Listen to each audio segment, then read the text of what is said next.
What's going on, everybody? It's Matt Nabong with Navs Boxing here, and I feel like Rolly Romero and Ryan Garcia is a 50-50 fight, and I'll tell you guys why. Obviously, we're all going to favor Ryan Garcia a little bit. It's only, natural, and everybody's picking Ryan to win, even though they're both defensively irresponsible. So it's an interesting thing to see because obviously Ryan Garcia is a more seasoned individual. He's a more seasoned fighter. He has the experience. He has the amateur experience, as opposed to Rolly Romero, who just doesn't have that. It's not really his fault. He just happened to be a late starter in the sport of boxing.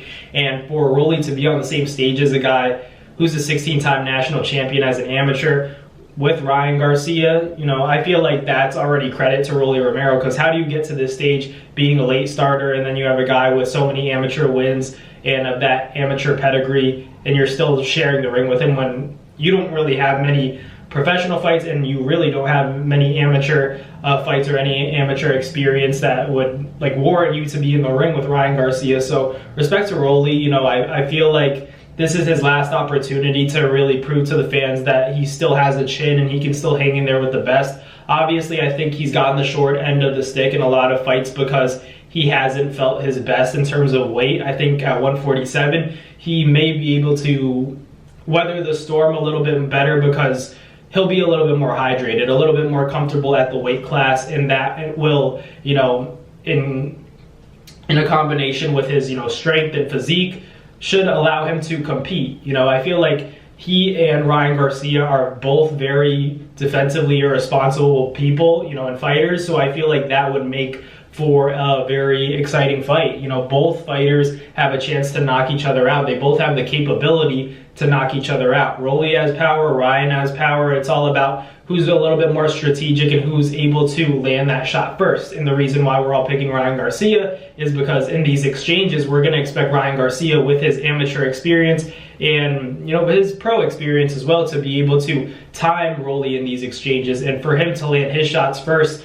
and to not get hit by Rolly's first. Like I always said, whoever lands the biggest and most consequential shot first has the better likelihood of winning. It's still a 50-50 fight, but the only thing that will sway most of us towards Ryan Garcia is the fact that, Ryan Garcia has that very detrimental and devastating left hook, where Rolly Romero packs a punch, but none of his punches are as special as Ryan Garcia's left hook. So Ryan Garcia knows how to time it. I think Rolly's going to have to be really strategic on how he goes about this fight, because I think we all expect him to go in there and just throw these haymakers, but ultimately, he could get caught in an exchange early, and I just wouldn't want to see that. I don't think it's the smart thing to do. I think he should try to box Ryan and use his physical strength and still try to land a big shot in the process. I just don't think he should go out there swinging with Ryan Garcia. I feel like Ryan's chin has been a little bit, stronger in comparison to Rolly Romero's.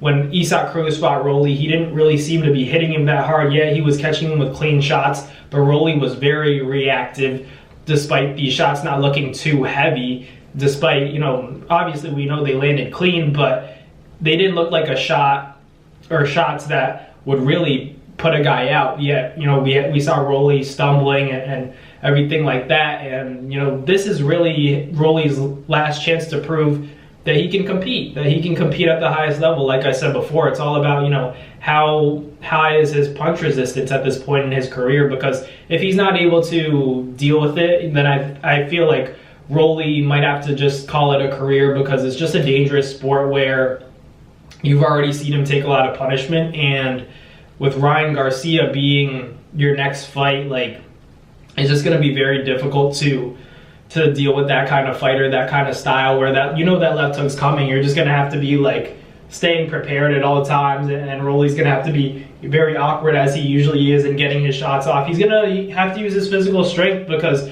Ryan is a big fighter too, but against Devin Haney, Ryan looked significantly stronger. I think with this fight, seeing them both in person, Rolly's just as physically strong as Ryan, but Ryan may have the height by a little bit. But, still, he's going to have to do everything in his power, make it a rough fight on Ryan Garcia, swarm him a little bit like Oscar Duarte did. Duarte was doing a tremendous job. I feel like Rolly should try to follow that game plan, but, ultimately, Duarte got caught. If Rolly can have that same game plan but not get caught in the process like Duarte did, I feel like he has a chance of honestly winning, by stoppage or by knockout. But the thing is, Ryan's just so lethal with that left hook. You gotta favor him against Rolly Romero, because if Ryan's left hook wasn't so lethal, I'd give Rolly a way bigger chance. But in my opinion, it's still a 50-50 fight because, like I said, they're both defensively irresponsible. Rolly and Ryan get hit with shots clean. So whoever lands that consequential fight, first shot, I feel like that'll be the winner.